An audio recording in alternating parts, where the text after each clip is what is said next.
All right. Thank you everyone for joining today. We have two amazing Avocademy grads joining us to talk about their experience.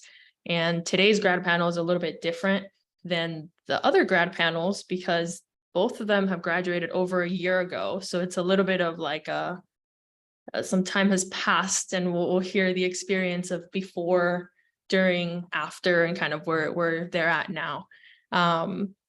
I'm going to ask them to introduce themselves, but please start putting in questions into the chat so that we can go through those questions once they've done introductions.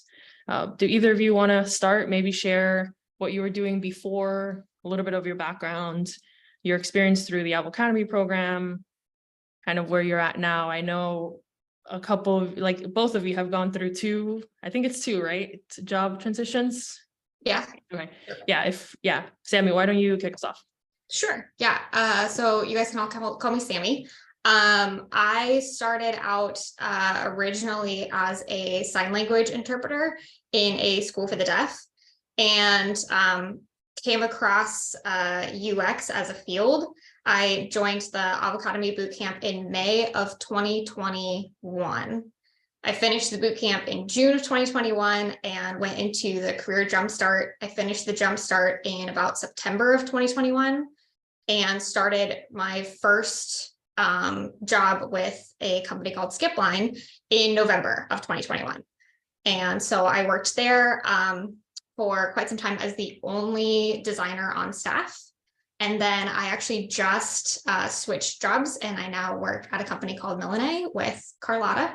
And I just finished off my first week there. So that's kind of my background. So my background's pretty similar, kind of. I was in sales and then started Avocademy in May of 2021.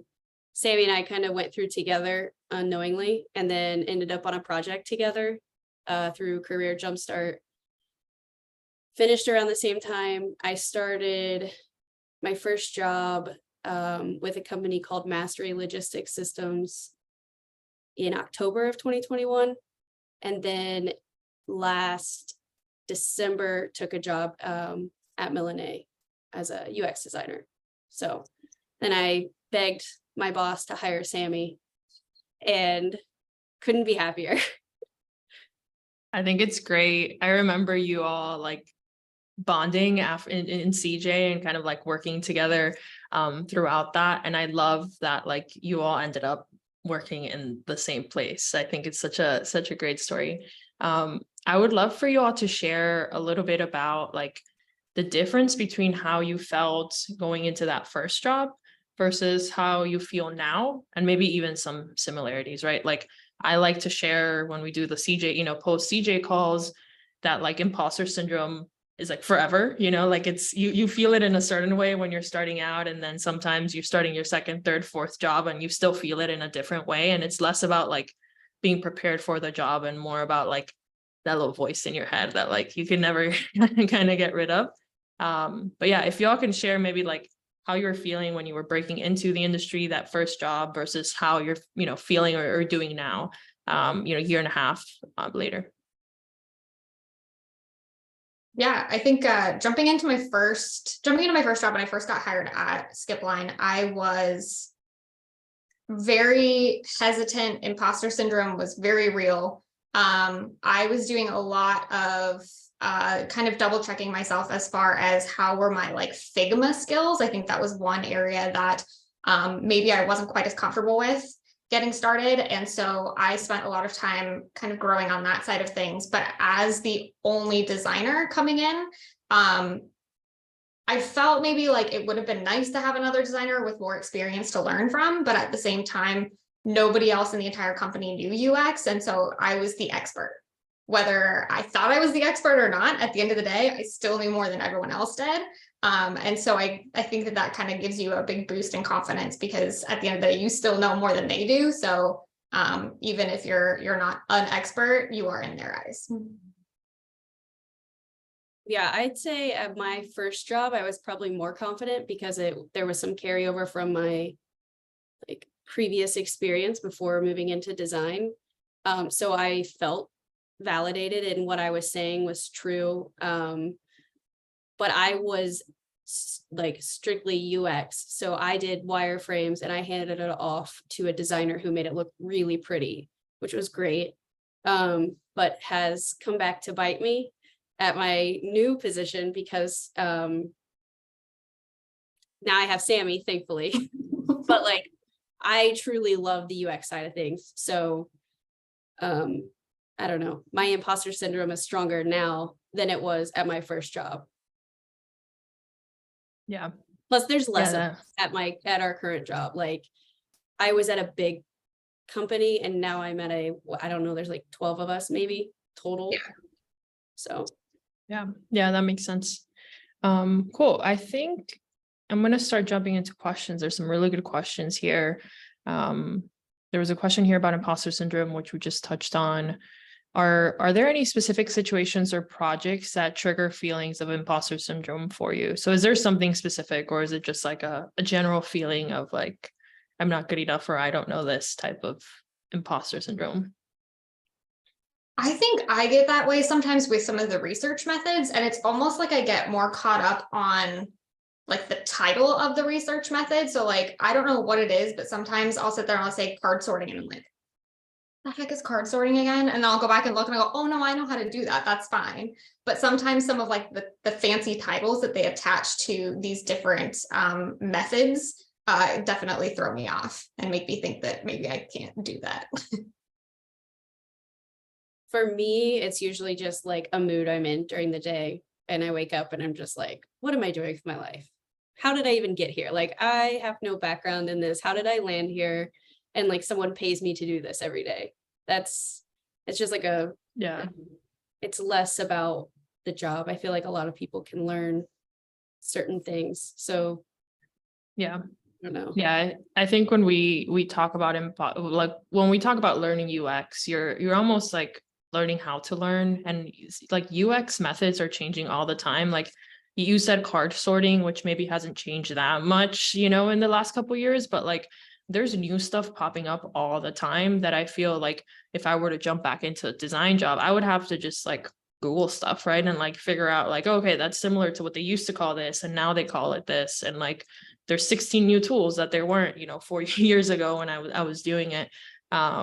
So I think it's great that you all have the ability to like, learn those new tools and like the skills to kind of figure it out, right? As you're in the job. Anthony here wants to know if you all can talk about your transition when landing your second UX gig. Do you feel like it's a step up from the first gig, and in what ways? So maybe I'll go first so I actually wasn't even like actively looking for the second job yet. I was like, I need to get a new job. I'm not like completely happy here anymore. And one of the devs got fired at that company, and I don't know, I must have been very nice to him because he gave a recruiter my information and she reached out with the job, and I was like, that sounds interesting, did the interview. And I don't know that it's a step up. Like, I don't know how to qualify that phrase. Like salary wise, yes, I'm doing totally different stuff. So like, it's a step up in that I'm learning new things. And yeah. So at my first UX job, I actually spent half my time at that company in the role of UX designer.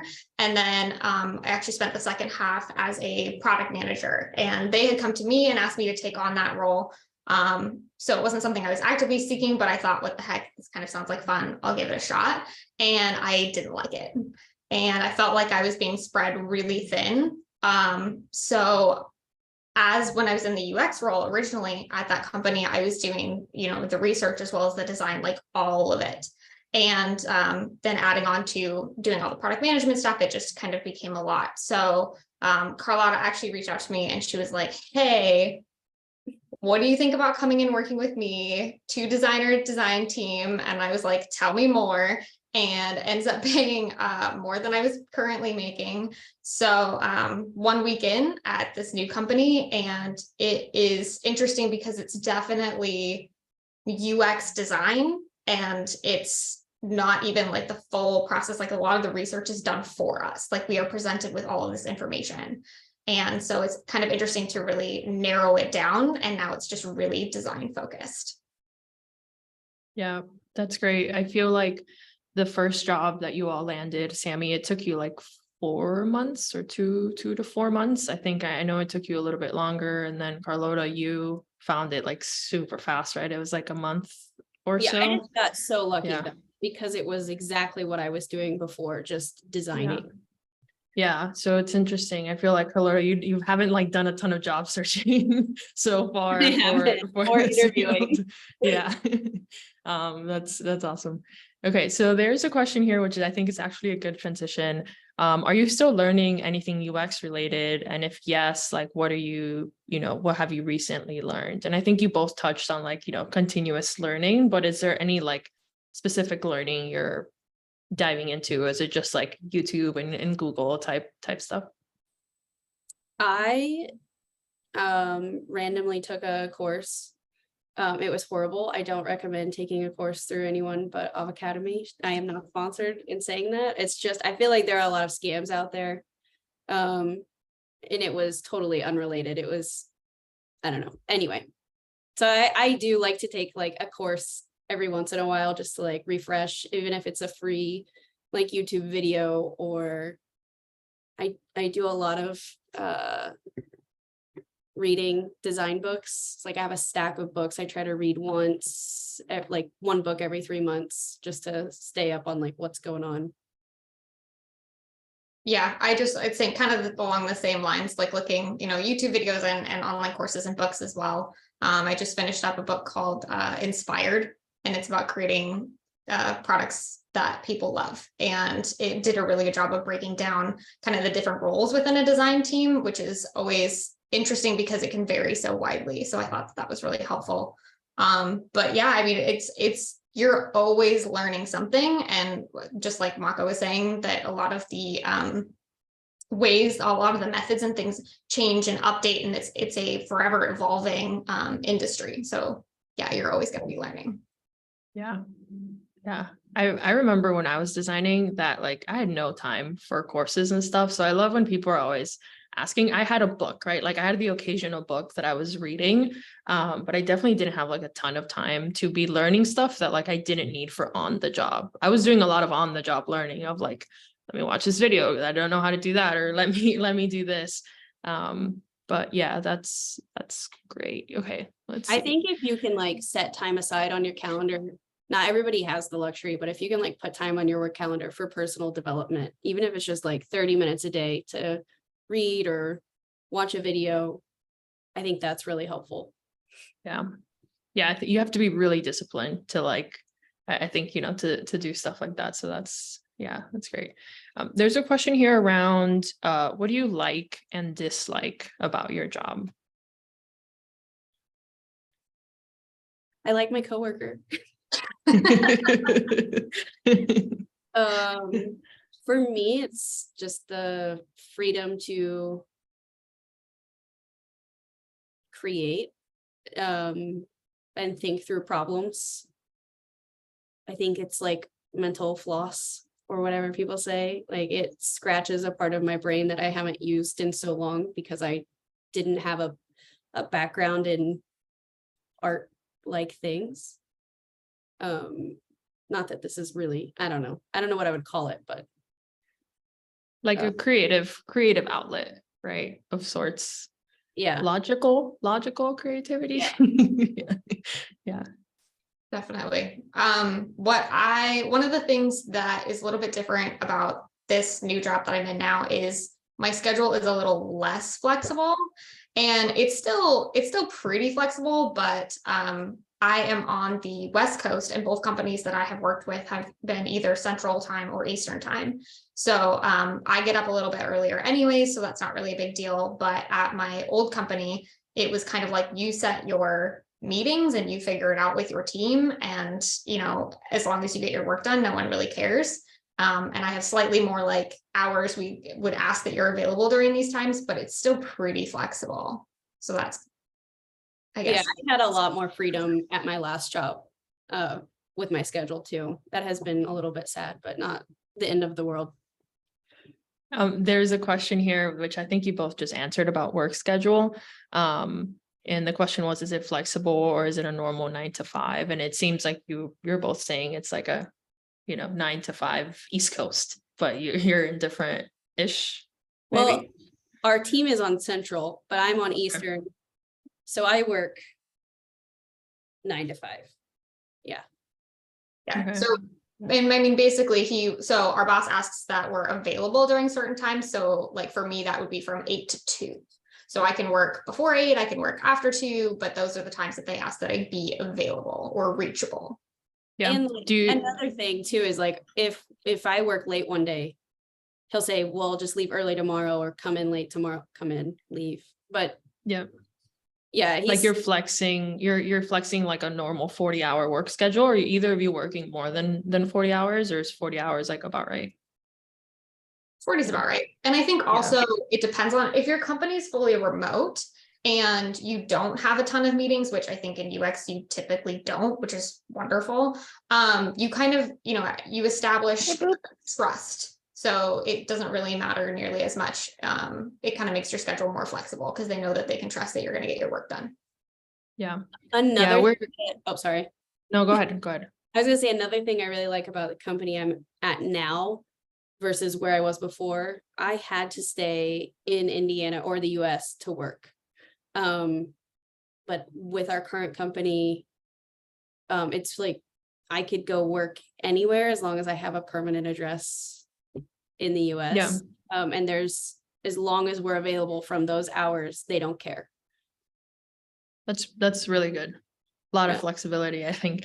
We're seeing, and I'll answer because I think you're both working at the same place, but we see folks we don't see a lot of people work more than 40 hours a week, which is great. We see some people that like specifically with remote jobs, they're only working like 20 to 30 hours a week, even though it's a full-time job. Like they don't have enough work to kind of like fill up the 40 hours.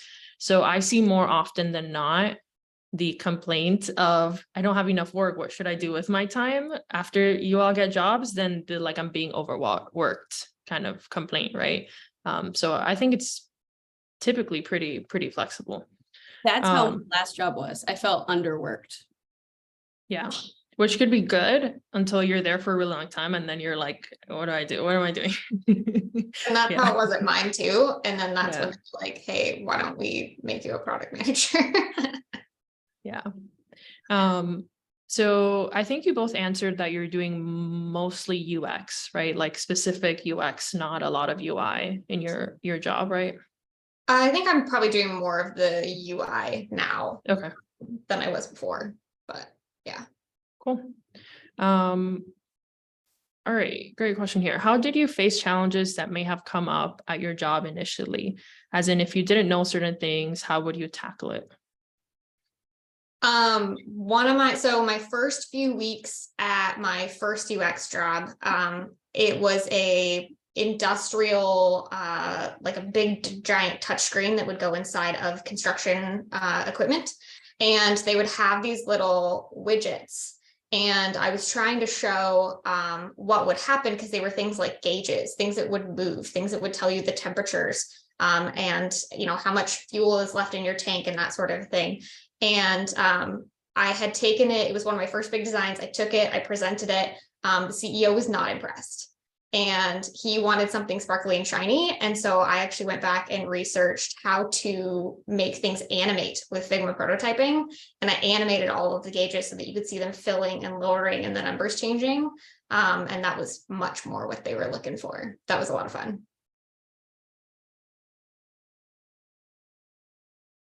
I don't remember the question. I'm sorry. It's the end of the day. You're good. It's the end of the day and it's a Friday, so you are totally good. How did you face challenges that may have come up at your job initially? As in, if you didn't know certain things, how would you tackle it? Right? Like for Sammy, she said, I didn't give up and I went and found how to do something, to solve a problem. Yeah, I lean heavily on like online resources. So if I think there's a chance I'll be wrong, I'll look up Nielsen Norman group.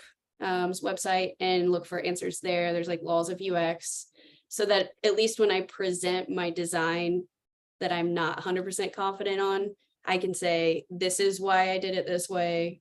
I don't know. I like to come prepared so that I don't face as many challenges. I mean, that's not always the case, but Yeah. And that book that you're reading is actually really great for that. yeah, I The have a articulating real design one. decisions. Yeah. Yeah. Awesome. So what was the interview process like? What do you recommend to prepare for technical aspect of interviewing? So did either of you have a whiteboarding or design challenge? Don't remember. You did. At my first job. Okay. So what was the process like? Like maybe if you all remember, was it like a bunch of rounds? Was it just one round? And then how did you prepare? For me, I had a recruiter call, a hiring manager call, then the design team met with me just to like see if we vibe. And then there was the design challenge. It was like spend an hour redesigning a feature of a popular app and then present it. And then after that, the recruiter from the company called and started asking me more questions. And then she just offered me the job. So I was kind of thrown by that. But so that was that process. So the first company that I was hired at, I was, when I was in the final round with them, I was also in the final round with another company. So it was kind of interesting because their rounds were really different. So the company that I ultimately went with was 3 rounds, and the first round was with HR. The second round was with a project manager, and then one of the engineers that was on the team that I was put on. And then the third round was with the chief technical officer, and it was kind of like a roast this, and they just like pulled up a screen from one of their current apps, and then he said, what would you do differently? And I kind of like walked through the process, and then he was like, show me. So it was kind of like a take home challenge kind of a thing, where I just did like one widget gauge kind of a design and submitted that in. The other company that I was also going through with at the time was a recruiter call, a hiring manager call, and then a 4-hour panel with like 8 different people. And it was incredibly draining, and not my favorite way to interview. And it probably reflected that way, because I actually didn't even get offered that one. Went all the way through to the final round, was not offered that job, and went with where I'm at now. Yeah, interviewing for these jobs is kind of just so crazy these days. We're seeing, even now, because that was like about 1.5 years ago, even now we're seeing like 4, 5, 6 rounds of interviews. And for everyone listening, if you're not part of CJ, we walk you through like each type of interview. Like we explain what they are. We provide mock interviews for every type of interview. We'll help you with design challenges. Like you'll be prepared if you're going through our program. But we're seeing like these, those crazy like panels that are like 4 or 5 hours, or like a day-long interview where you're like doing back to back short interviews. But there's essentially like 4 types of interviews. You have like your behavioral question that it's like, tell me about a time type. You have your portfolio walkthrough where you're walking through your actual work. There's a design challenge where it's like a take-home design challenge. And then there's a whiteboard where you're like live, doing stuff. And at any point, those can be called anything they want to call them. They won't be called by those names, and they can all kind of be mixed as well. So it really varies. Even for the same company, sometimes you'll see different processes for different roles. But you'll be prepared. You won't feel prepared, but you'll be prepared. When I went through, I remember you helped me with my design challenge. You sat down with me. Like, was it Pinterest? Like, did we grab? I think it was Poshmark. Poshmark. Okay, yeah, I was like, I know, started with a P. Yeah, She helped with mine too. And now you said gauges, and I was like, yeah, I remember that. Yeah, so now we definitely have a lot more staff to help with design challenges and all that, but we'll help you all. It's kind of a hard and daunting process to go through alone. And I think another thing that you all did is like, you were friends, I think, already at the time. So you were like leaning on each other through that process to like talk through things. Did we have the daily call back then that we were? We did. We Yeah. did. Okay. I think it Yeah. just started. Yep. Okay. Yeah. So we have this daily call that's about 30 minutes. And now a different person hosts it each day. I used to host it every day. And folks join and kind of like share their wins, share kind of the struggles and cheer each other on, which I think is good to see other people kind of going through the process with you. Okay, question here. So, and the question is, since neither of you had tech backgrounds, how easy was it getting to know things or like learning the concepts? I also got a question like inside of the CJ Slack channel today that was like, is it hard to get a job without any tech experience? Should I just like give up and try and get tech experience before I get the job? So the entire like, I guess, mission of Avocademy is to help you get a tech job without tech experience. Like there's not a lot of people that go through this program with design experience or tech experience. We have maybe like 2 or 3% that have been like graphic designers or have some other sort of experience. And I think both of you have like mixed, like different educational backgrounds and different industry experience that you all carried into your jobs, or at least, you know, the soft skills. So I'd love for you to talk about how easy it was to learn the tech and design concepts.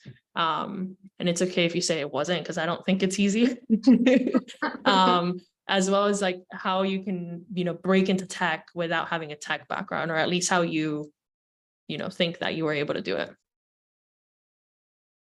Yeah, I think a lot of so coding terrifies me. I never want anything to do with that. And but also I have for a number of years also run like a travel blog, and so I got to learn how to work WordPress, which is a little complex.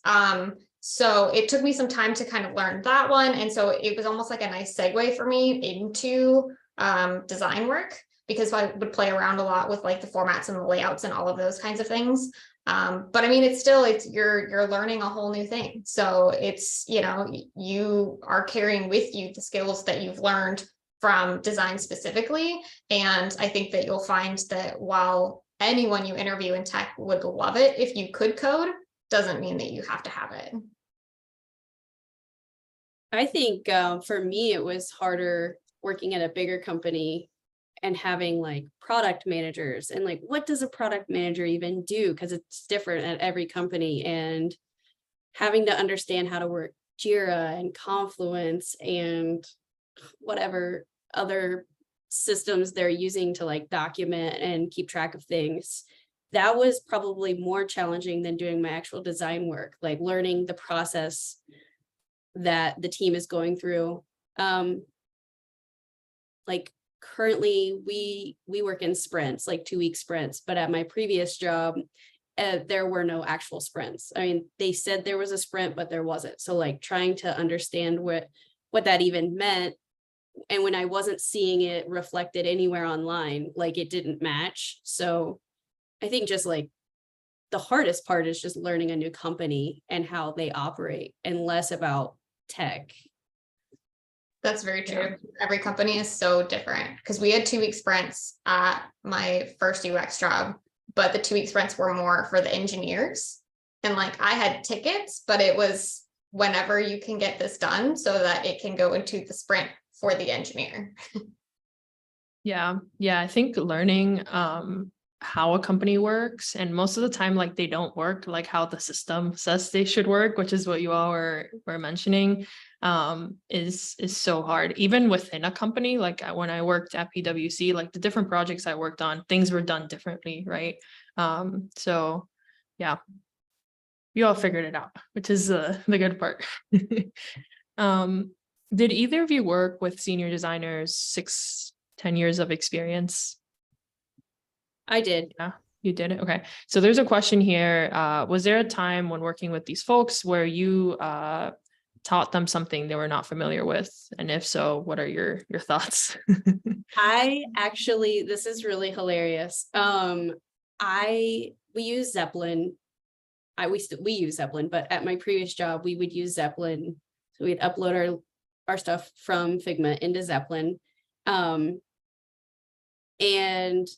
my boss at the time didn't realize that in the Zeppelin page, there's like a link to Figma that will link you back to the design file.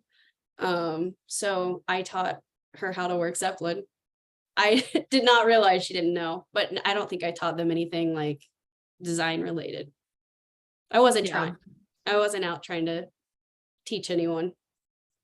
Yeah, we see now that like, especially people that have been in the industry for 10 plus years, right? Like there's new tools now. So sometimes we do have actual grads that go into a company that's not using Figma, and they like bring Figma with them, and they end up having to teach Figma to the rest of the team, or helping move a design system into Figma, right? Or things like that. Which to me is always so interesting that like, even though you're new, you may know something that the other person doesn't know, even if it's small. For your first UX job, did you have a preference? Like, were you looking for a small company, or were you looking for a large company when you were looking for a job? I was looking for any company. I think that's one of the things, when it's your first UX job, it's hard to break into, and there's not always a ton of like jobs out there that specifically say they're entry level. And so it really is, I mean, I was the throw everything at the wall and see what sticks kind of person, and ended up at a relatively small company, and now I'm at an even smaller one. Yeah, I said I was looking for any company. I want to take that statement back. I was not looking to work for Fang. I did not graduate Avocademy and say, I'm going to go work for Netflix. Like, I was realistic with my goals. If you are not that person, good for you, because it can be done. But that was not my goal. My goal was just to find a job that I could learn and that would have me. yeah, and I think I love that you all said that, because we get a lot of folks that are like, I only want to work at a big company with like, 10 plus designers, or I never want to work as a sole designer. And I think as you're breaking into tech, like that first job is so hard to get, right? And like it's doable. You both did it. We have, hundreds of people that have done it. But it's so hard to get that I always say like, it's not the time to be picky, and to think of it as like your for now job, not your forever job, if we use that kind of description for it. And you all were able to kind of move on to the next job within a year, right? Like within a couple of months. And we see that a lot, especially for folks that maybe, get jobs that are paying in like the 50s or 60s, 70K starting, are then able to jump to the next job at like the 80s or 90s. We saw someone like get a relatively low paying job starting in like the 50s compared to everybody else, and jump into like a 140K job a year later, which to me was like, if you wouldn't have taken that job because it was at a small company and like a sole designer or whatever, you would have never gotten that opportunity to work for like that large healthcare company that you're now working for, making 3x. So I love that you all were open to like whatever kind of came your way, and kind of took it. Well, and once you're in, you're just building that experience, and wherever you're headed after that, they don't know what you're making now. Yeah. And I don't know everyone's background, but like I was making immediately at my design job, I was making 20K more plus than my previous job. So for me, it was like a no-brainer. I'm gonna get to work in tech. I'm remote. I don't feel like I'm going to die at the end of every work day. So there was a lot of great things that came along with not working for Fang or whatever. Because like you said, it's a for now job. Yeah. Do you mind sharing your educational background, which I think is a question we get a lot? Yeah. So I am a college dropout. Which a lot of people are shocked about, yeah. I think. Because I think a lot of people think you have to have a degree to get into any type of high paying job, which I know you guys did like an article about my educational background, so plug to that. But I worked, I think, 10 years before I got the first design job doing just sales. So not a lot of, I would say, like trained education. But also at my first job, one of the designers who was probably the best designer there had no college degree. He was an all-star and he didn't go. I don't know. I think it's kind of like the more you spend time in tech, the more you realize a lot of people don't have degrees, Yeah. especially in our field. Yeah, I think UX, the good thing about it is I like to say it's a forgiving field, right? Like what really matters is how good you are at your job, right? Like your portfolio, the work you're able to deliver. And it's less of like, oh, you must have this MBA from this school to go do this entry level job, right? And your 10 years of industry experience were much more valuable for that company than like the person that just graduated with like an HCI degree from Cornell or wherever, university that offers those degrees now. But folks never believe me when I say it. So yeah, I think I could go on all day about the degree conversation, but also like, I don't know if this is a good segue, but just to give some people hope who have not got the educational background, I was making $55K in 2021 before I started Avocademy. My first job I landed after was 75 with a 10% bonus and like all these other little fluffy things. And now I'm making 120. So it is possible. And back to the imposter question, like I don't know. It's like I said, it's kind of like up here, like who has the audacity to pay me 6 figures and I didn't go to college, like I didn't graduate. It's just insane to me some days that I get to wake up and feel like, wow, I really did do something and I've been lied to my whole life that I need a degree. Not that there's anything wrong with them, because my husband has a degree and he's doing fine.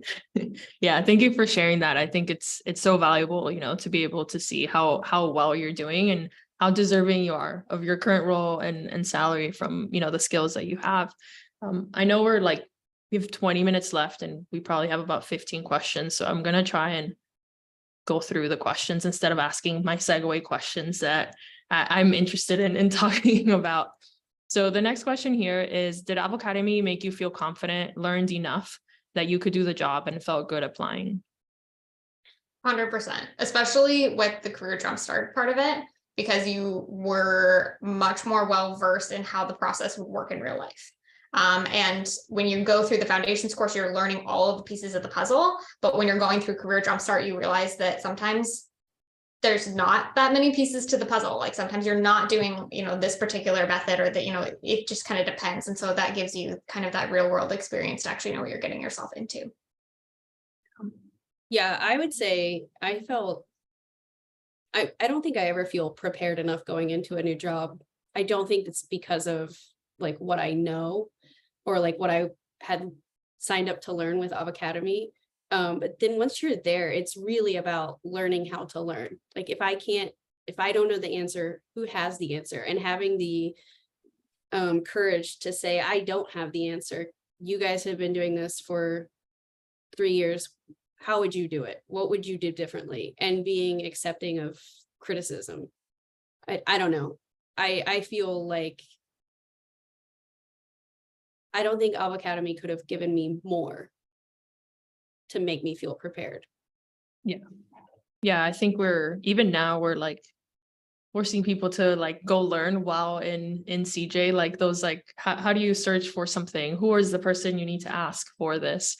So yeah, we're always changing, but that's great that you both felt that way. Let's see. What are some interesting projects you've worked on, and what do your day-to-day responsibilities usually include? Work projects or CJ projects? I think work projects. Yeah. I mean, you could share about that one CJ project you did after you graduated and then won a bunch of money for. I don't know. I think work is always interesting. All of the work that we're doing is interesting. Like, I don't know if we gave background on what we're designing, but right now we're working on an integrated library system. So basically what your librarians are using to manage their catalog and their patrons and their checkouts and all of that.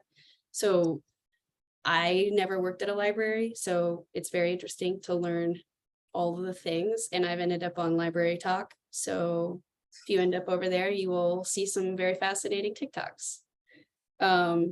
Outside of that, I came back from being graduated from CJ to work on a project with Autism Speaks, and that was incredibly rewarding, not because I won $10,000 but and there was shout out to the other group who also won. Just getting to work with CJ students who were going through in a different cohort than I did, and seeing how talented some of them were, just like it blows my mind. Yeah, so that was really cool. Let's see. The questions, I should have like curated questions to go in groups because we're jumping all over the place, but we're gonna keep jumping. Quick fire. What do you feel is the most important skill to focus on during an interview? Soft skills or hard skills? Soft. Yeah.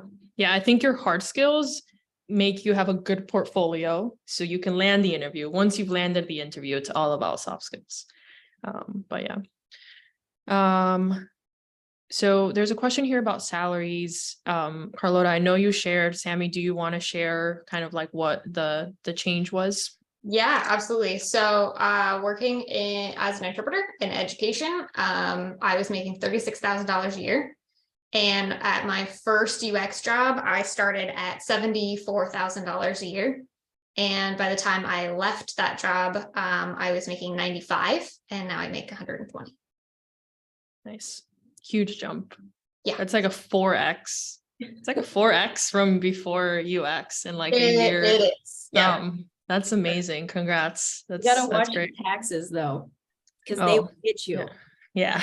When you go from tax bracket to the next. Yeah, we just did our taxes. It was rough. It was rough. Yeah. The perks of making more money. So for overall salaries, I can share the numbers that we're seeing now. So US average is about 65K starting. We see in our grads about 85K starting, and that includes obviously some people below and some people above. We've seen folks land jobs making up to 187, 86K starting, which to me is like crazy. I was making 65 when I started. So I think realistically, you can expect to make between 65 to like 90 starting. And if you are really like, if you're comfortable with a 65 to 85, like for sure, I think that's where you'll land, if not higher. But that's where salaries are these days. What advice would you give to yourself if you were starting to apply / interviewing for your first ever job in UX design again?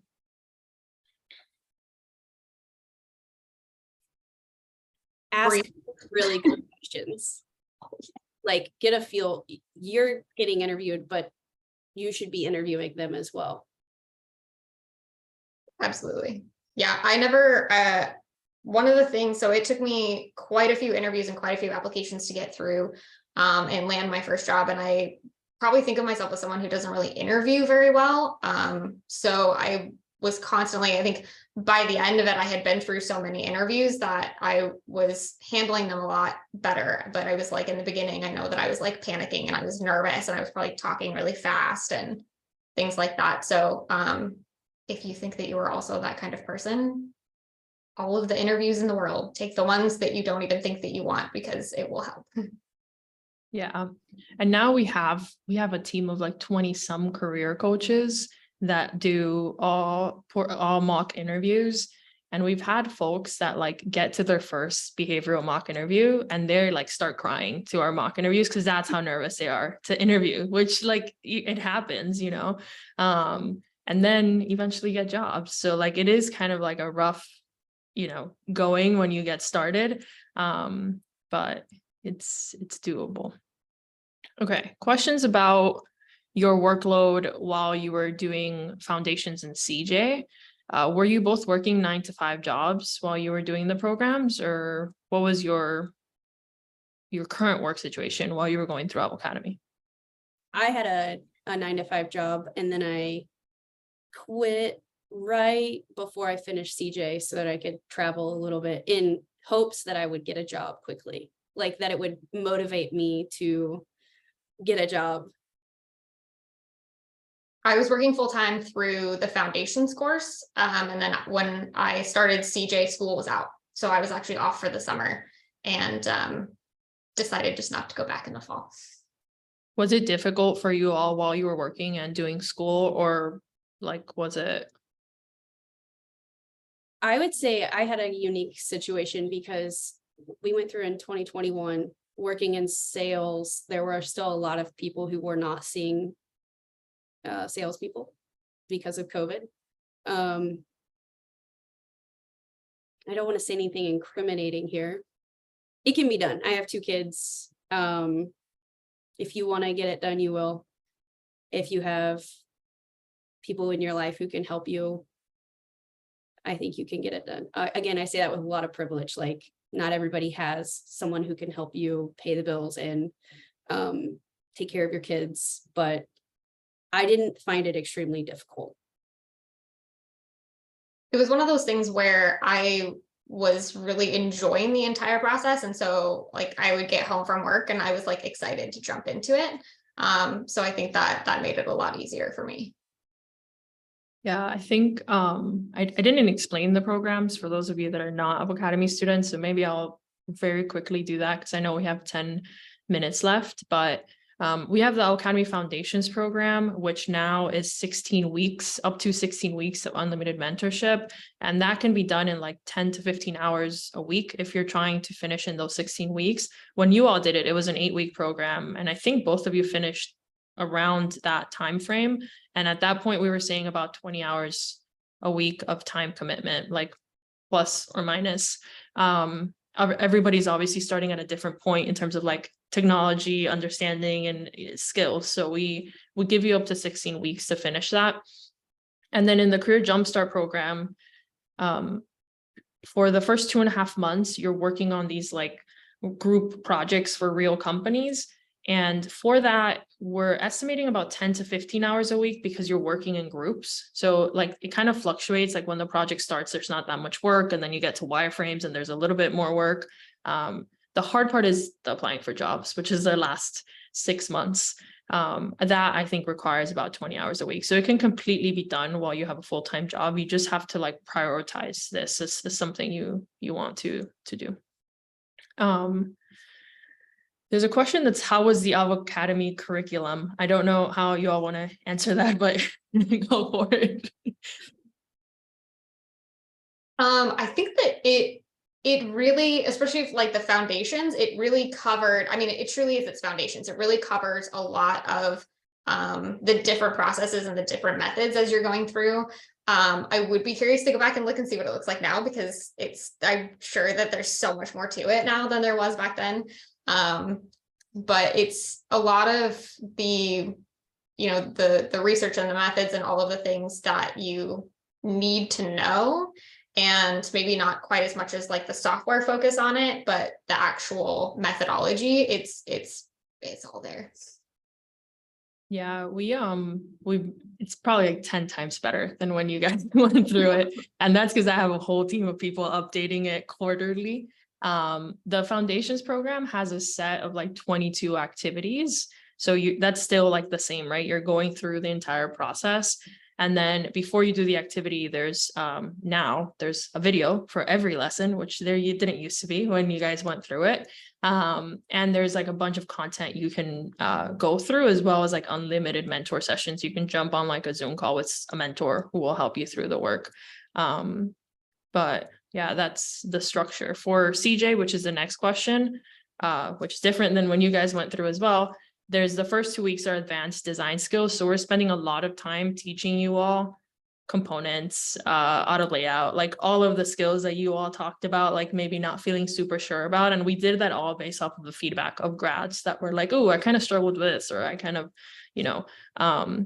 needed some help with that. So we spent 2 weeks on advanced design skills and then 2 months on the real world projects before you start applying for a job.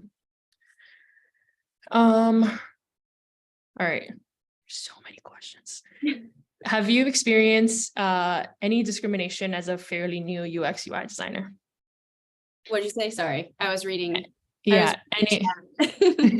Have you experienced any discrimination as a new UX UI designer, like for being a newbie? I don't think so. No, not for being new. Cool. Do a lot of UX designers work for themselves or consult? So this is considered freelancing. At Avocademy, we do not focus on freelancing. We focus on like full-time design jobs, either through a contract or through like direct employment. So you can freelance. We typically say to freelance, you need to have a couple years of experience so that someone will pay you to come in and work a certain number of hours and kind of wrap up. Were you all hesitant to get into UX UI / join Avocademy, and how did you overcome it? I was so nervous because like I still remember our call. I don't know if you still do the calls with people who are like thinking of signing up, but I was so nervous because I knew that traditional education just never worked for me. I can't sit in a classroom, and I'm still shocked that I was able to do a boot camp, but I was nervous. I was worried it was a scam because you see all the things like, don't go to Reddit because everything's a scam. If you like, don't go with the trolls, they will tell you it's a scam. I overcame it by just talking to you. I just felt like, okay, this has to be real. This has to be legit. Like I got a good feeling and I jumped. Also, I think during COVID, people are a lot more motivated to learn new things. And thankfully, unfortunately, I signed up during a pandemic. Since I was working in a school when COVID hit, we all went home, and I realized that I really wanted to work from home and stay from home and stay at home and, do that. And so I was trying to find out what else could I do? What else could I focus on? And I actually took this like copywriting course thing, and that didn't stick. And so when I found UX, I think I found the industry on TikTok, but found Avocademy. I don't even remember how, just researching all the things. And I think after meeting with you, Maka, I just had decided it's kind of a now or never. Yeah, I'm glad you all took the jump. I love like seeing, folks that I talked to back in the day when I was doing those calls, now like in these jobs. And I still get emails from people that are like, I'm ready to do it. And I talked to them back then, and they like watch these things and they're like, damn, that could have been me if I would have just signed up. We still have those calls. They're not with me. They're with Carla, who's amazing. She's all over our TikTok. So if you all are interested in chatting with one of our team members, Sadie will drop a link here to schedule a call, because we do have some calls available for next week. All right, let's see if I can get through. All right, when you get stuck or you hit a wall designing or ideating, what helps you? Nothing. TikTok, walking away, coming back. Doom scrolling TikTok. Or if you have someone to get feedback, like, I don't know, get it in front of somebody else, because sometimes they just see it differently than you do. They're not as invested in what you've been working on, so they can say, well, have you thought about this? That's really cool. Yeah, even someone without a design background. I've had my husband come in and like look at stuff, and he'll see things that I didn't see, and he's definitely not a design guy. I would like go in my husband's office and make him pull up different softwares. Like, let me see what they're doing. Yeah. And Dribble's a good one. I will type in the most random words just to get something, and I always find inspiration in there. Yeah, it's awesome.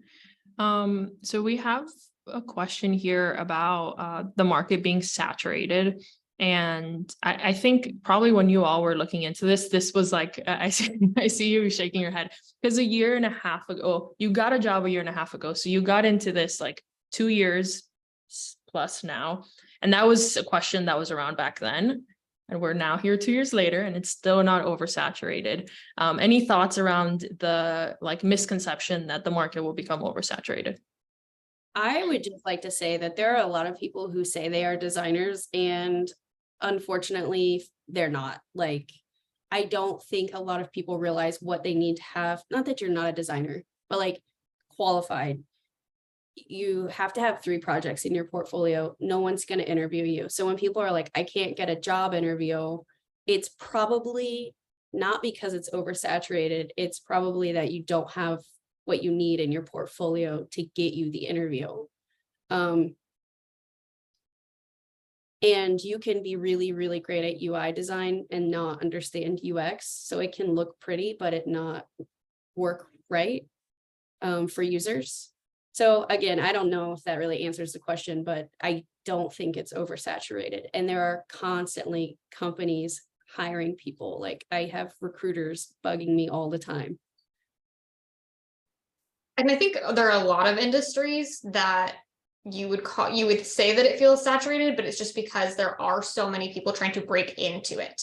And like Carlotta was saying, having those pieces in your portfolio is really what helps you stand out. I'm in one of the UX groups on Facebook, and I see all the time someone's like, I just finished the Google course and here's my things, and I don't know, any of the UX stuff, but here's the UI part, and why don't I have a job yet? And it's just because they see right through it. There's more to it. Yeah, I'll pick up right from there because I love talking about this. There's a lot of bad designers out there, and I don't mean bad designers because individuals don't have the skills, but because they've been lied to and like have completed a program. So now they think they're a designer because they've completed something, which is painful to me. We get emails to the info@avocademy.com inbox, which I still review to like hear what the questions are. And we get people that are like, I just finished a 6-month Google UX course, right? And they're like, I want to apply directly to CJ. And I look at their work and I'm like, I can tell you don't get it. Like, you do not have the fundamental learnings, like understanding here. So we can't drop you straight into these CJ projects. Like, you all know those CJ projects like go fast. So I think there's a oversaturation of people that think they're designers, but do not have the skills because they have not gone through the right learning, whether it's on their own or whether it's with us. Like, same thing with like some other boot camps, pump out students. They try and find a job for a year. They can't find it. They come to me and show me their portfolio. And I'm like, I hate that you've been applying to jobs for a year, because there was no way you were going to find a job with that portfolio, right? That has all these red flags and clear signs that they do not understand what's going on. I'll stop talking because we're over time, and I could go for 3 hours on this topic. So I don't think the market's oversaturated. Do you all have 2 more minutes to wrap up? Yeah. Okay. So there's a lot of, with the recession or non-recession or whatever, the industry is calling it, and with the layoffs, there's a lot of questions that come up about not being able to find jobs, or like a lot of competition in the jobs. And I think what I keep coming back to is like those companies, right? FANG, that was mentioned earlier, like the tech industry is laying people off. It's like the startup industry that's laying people off. There's a ton of industries that are not, right? Like healthcare, education, like, and all those industries hire designers as well. And it's very unlikely that you're gonna go to the Netflix, go to the Google, go to the Meta that's laying people off. So we're not seeing like crazy fluctuations. I think companies got scared for a couple months and froze hiring, but now it's picking up again from like our side, right? Like when we're seeing how many students get placed every month and things like that. And you all just changed jobs like kind of in the middle of it. So clearly it's not that bad. Yeah, it definitely depends on the industry. That's another thing too. Like, if you're looking for a job, look at your past experience and apply to jobs in those fields. So like for me, it was transportation sales. So I applied to companies who built software for that industry, and that's how I got my job. Not that that will always work, but Yeah, and we try and do that as well. I think, Sammy, when you weren't getting a ton of traction, we were like, let's look at some like education related companies to see if that angle could start getting you some more interviews. So yeah, using that like previous experience is super helpful. There's some questions here that I think we answered. Full-time job. Sadi shared a coupon for those of you that are listening to this live. The coupon is for foundations. Do either of you know how to code? Java, HTML, or more? Okay. my coding experience stops at MySpace. So Yeah. that's You how do, old I am. yeah. You do not need to know how to code to be a good UX UI designer. You do need to understand how your designs are going to be coded through like responsive design principles and like understanding how the developer is going to build it. So you can design something that will be built, but you don't need to know how to actually code. We have a design masterclass thing that's a subscription where you have a bunch of different courses, and we're actually releasing a like intro to HTML and CSS for designers that has nothing about code. It's all about designing for development. We'll come back to that question. This is the wrap-up question. If you all had one piece of advice for folks that are thinking about starting this transition, what would that be? And then one piece of advice for people that are currently in the process, because this call has a mix of both. I have one for if you're already in.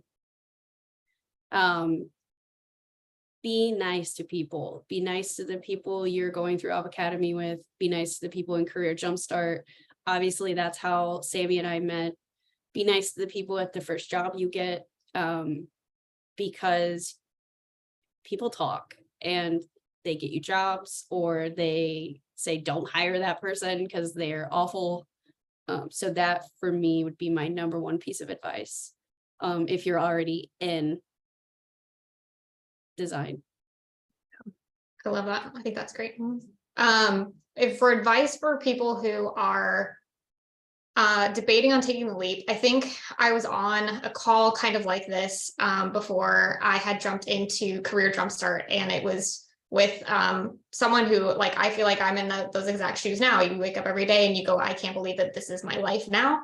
And so it's one of those things that you can't get there until you start. And my only regret with Avocademy was not starting sooner. Yeah. Thank you both. Really super appreciate your time on a Friday afternoon after a long work week. Congrats to both of you for how far you've come. I love having these conversations because it's great to see kind of like where you're at now. But yeah, thank you both for joining, and thank you for everybody that joined live as well. Bye, y'all. If you guys have go more for it. questions, feel free to reach out on LinkedIn. Like, I usually respond to Ooh, messages. You're gonna regret that. I I should have just cut off the recording. Thank you for offering that. All right, y'all.